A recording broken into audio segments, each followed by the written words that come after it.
নরসিংদীতে ধানের শীষের ভোট চেয়ে ভোটারদের দাঁড়ে দাঁড়ে যাচ্ছেন বিএনপির যুগ্ম মহাসচিব ও নরসিংদী সদর ১ আসনের প্রার্থী খায়রুল কবির খোকন। এ সময় তিনি ভোটারদের সঙ্গে কুশল বিনিময় করেন এবং এলাকার উন্নয়নের নানা প্রতিশ্রুতি দেন। এদিকে নরসিংদীর ৫টি আসনেই জমে উঠেছে নির্বাচনী প্রচারণা। সকাল থেকে রাত পর্যন্ত বিভিন্ন এলাকায় ভোটারদের কাছে যাচ্ছেন প্রার্থীরা। মঙ্গলবার সকাল থেকে নরসিংদী সদর উপজেলার মাধবদী পৌরসভার টাটাপাড়া এলাকাসহ বিভিন্ন স্থানে দলীয় নেতাকর্মীদের সঙ্গে নিয়ে গণসংযোগ করেন খায়রুল কবির খোকন।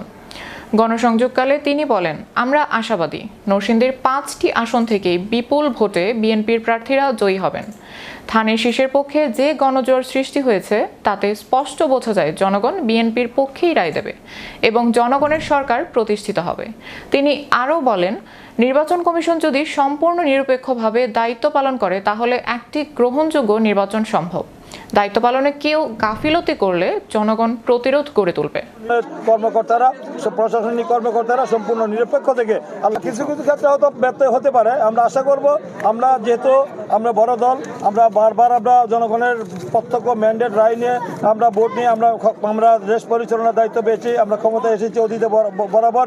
তাই আমরা আইনের প্রতি আমার নির্বাচন কমিশনের ঘোষিত যে আমাদের যে আইন শৃঙ্খলা যেটা দিয়েছেন আচরণবিধি, সেই সম্পূর্ণ আচরণবিধি মেনেই আমরা নির্বাচনী প্রচার চালাচ্ছি।